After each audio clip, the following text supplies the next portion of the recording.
Hello and welcome to my EdTech ePortfolio. My name is Carrie Christensen and I am a student enrolled in the Masters of Educational Technology program at Boise State University. I live in Wasilla, Alaska, and I have been an elementary school teacher in the Anchorage School District for 10 years. My passion in teaching has always focused on integrating technology across all areas of the curriculum. Prior to enrolling at Boise State, I spent my planning time creating lessons that brought the students into the computer lab on a regular basis. This desire to become more familiar with educational technology is what brought me to Boise State. In addition to working on technology with my students, I am also the Building Technology Coordinator, or BTC, at the school I teach at. The BTC helps teachers troubleshoot any technical problems, as well as offering support and ideas to staff and teachers who would like to integrate technology into their curriculum. The following video is a reflection of 3 important artifacts that I have created during my time at Boise State and used with my 5th grade students. These 3 projects are the EDTECH 542 Alaskan Gold Rush Unit, the EDTECH 506 Oregon Trail Unit, and the EDTECH 502 Civil War Web Quest. These 3 projects are ones that I have had the most success with in my class based on student and parent input. I hope you enjoy the video.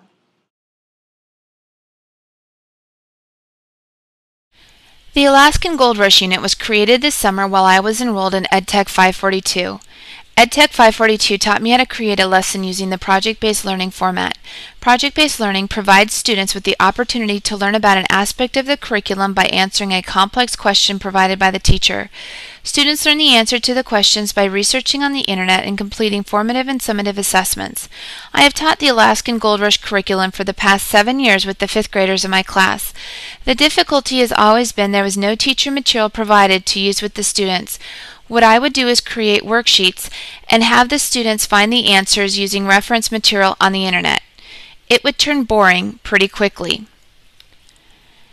In developing this unit, I decided that I needed to make sure it was engaging, exciting, and written at a level that students of all ability levels could succeed. The unit creation started with first developing the question that would guide students throughout the unit. Then I designed the summative assessment. I decided that this assessment would be a small group Google Docs PowerPoint presentation. Google Docs is a program that the Anchorage School District has been encouraging teachers to use more regularly with their students. All students in the district now have their own account and can log in to work on their classroom assignments at school as well as at home. Most of my students are unfamiliar with this program, and since I have been told by 6th grade teachers this is a tool they will use regularly, I wanted to make sure my students were able to work with and become familiar with it this school year. In developing the summative assessment, I researched the standards they would meet at the conclusion of their work and created the rubrics that the students and myself would complete to determine how well they performed. After developing the summative assessment, I began developing the formative assessments. These assessments consisted of standard pencil and paper assignments and ones that were computer-based. The first standard pencil and paper assessment is a social studies journal that students will use each day to reflect on their learning. Students will also complete 4 different rubrics to reflect on their individual and group's performance several times throughout the project. In the past, I have used rubrics, but I have had difficulty with students who were not honest about their performance and would give themselves a higher grade than they deserved. Within this unit, I added a component where I would add direct instruction on how to fill out a rubric and why it was important to complete it honestly. When I used this lesson with my students this September, I made sure that I had at least 3 direct lessons on how to complete the rubrics. I found that 90 to 95% of the students were very honest on their performance. In previous years, the highest percentage had been 75%. This was a vast improvement. The technologically based assessments were also a vital component of the unit. The first technologically based assessment is an Edmodo blog. This was an important aspect to bring into this project because, much like Google Docs, the Anchorage School District has created an Edmodo account for all of the students. Students are being required in several language arts classes to use blogs to reflect, so I wanted to give students the opportunity to learn how to use Edmodo for posting and responding. Students are also going to post websites that they find helpful for researching the Alaskan Gold Rush on a Class Digo page. A Class Digo page provides a way to help keep important resources organized, as well as helping speed up the research process since students have all of their websites in one central location. At the conclusion of the project, The students presented their projects to their classmates and parents. While I have done presentations before, I added a new component to the presentation this year that was the parent questionnaire.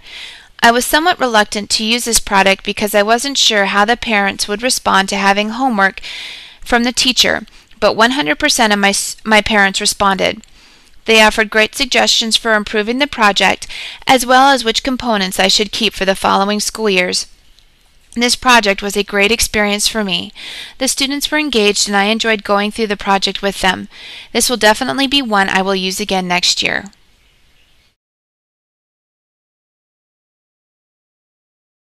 Spring semester 2012, I participated in the course EdTech 506 Graphic Design for Learning. This course gave me the opportunity to use Dreamweaver and Firefox to create images on websites that are effective at conveying messages to students and will not impede their learning. The final project for EdTech 506 was the creation of a unit of study. The unit of study that I created was on the Oregon Trail. The images that I created for this unit were all based on the principles of graphic design. Following these principles, I created images that students could use as they complete the unit. The images, since they were created following the design principles, do not have any added components that can distract students from getting the main message of the image on each web page. The first tab that students use after the home page is the map page. I created this image to prevent my students from becoming confused about all of the trails that often appear on other maps that are used with the Oregon Trail unit. The 3 trails on this map, the California, Mormon, and Oregon trails, are the primary focus of the trail study by the 5th graders in my class.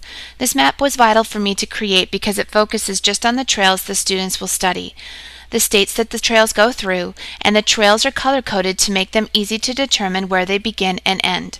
The next page students will use is the journal page. This page has a detailed explanation of how students will create and maintain their journal. The image behind keeps the students focused on the fact that they are working on a journal.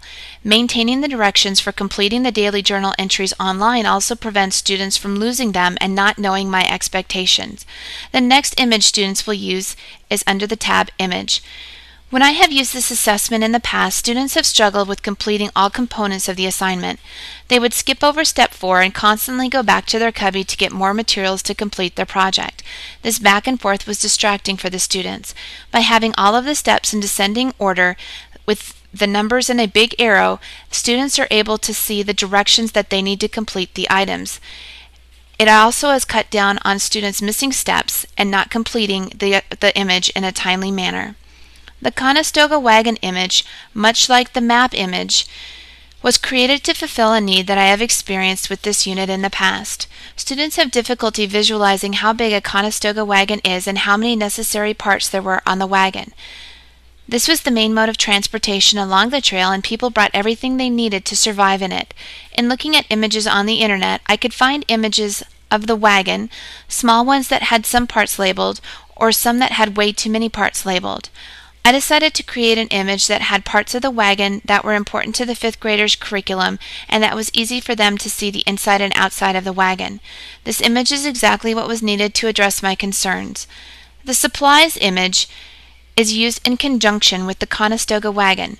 Students see the image of the wagon and then look at the pyramid to see the major supplies that were brought in the wagons, with the items that had the most brought in the wagons at the bottom and the items that had the least amount brought in the wagons located at the top. In talking about the items brought along the trail, students often think that they could bring everything that they wanted to. Students did not understand that important items were left behind because they did not help with survival. Students used the pyramid image to create their own pyramid and to put in order the items that they would bring with them if they traveled the Oregon Trail today. This activity puts the whole idea of having to travel in a wagon for months in perspective for today's students. The checklist image is used to help students stay organized as they complete all of the assessments for the unit. Since there are so many requirements, students can get lost and forget what they have completed and what they still need to complete. With requiring the students to turn in the checklist to me throughout the unit, I can make sure that students are staying focused on the tasks they need to complete. Since this checklist is online, it is easy for the students and me to communicate on how well they are doing on the assignments. The final tab is the iMovie tab. This image details the directions for creating the final assessment for this unit. An iMovie can be a difficult and complicated program for students to use. The detailed directions contained in this image use arrows and movement from top to bottom to help students stay organized. Describing each necessary step makes the final project less overwhelming for students as they learn the iMovie program. EdTech 506 was a great course, and it has changed the way that I create images for web pages as well as hard copy handouts.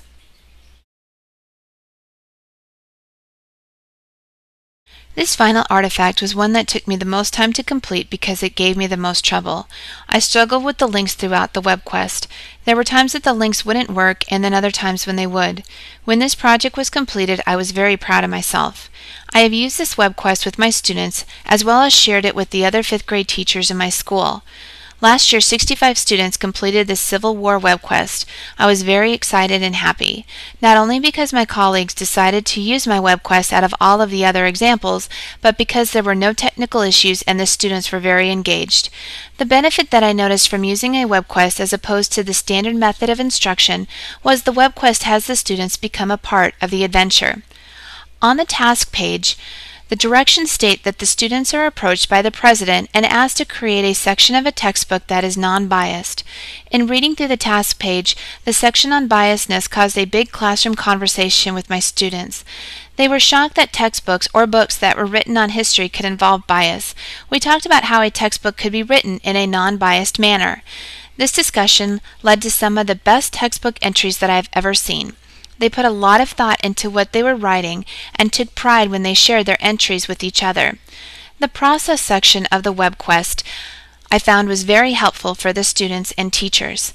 The links were there to help students easily find all places that they could look for images and information, as well as how to cite the different resources that they would use in their textbook entry. Adding the evaluation component to the web quest made it easy for the students to refer to as they completed their textbook entry. I have decided that the next time I use the web quest, I'm going to add a link that the students can click on to download a PDF version of the rubric. When we used it last year, the students printed off the web page and filled it out. While it wasn't a big distraction to have the links on the side, the teachers and I both said we would prefer for it to be just the rubric and not any unneeded information. In creating the rubric, I spent a lot of time making sure that the rubric was written at a 5th grade level and that the items the students were evaluated on were important for becoming proficient on the standards. The students are assessed on demonstrating their knowledge of the Civil War, writing for informational purposes, and finding images that support the textbook entry. In having students use a rubric, teachers need to make sure that students understand how to fill out a rubric and why it is important to grade themselves honestly. And using a rubric for this project, I did talk with the students about how to use the rubric, but I did not spend enough time discussing with them the importance of being honest. This unit was what changed how I taught students about rubrics with the Alaskan Gold Rush unit mentioned earlier in the video. When I use this web quest again, I will make sure that direct instruction on how to use a rubric will be a component. In looking at the teacher page, I have often wondered if I should have included more standards. The Alaskan Gold Rush unit discussed all of the standards that were covered, but this one mentioned 3.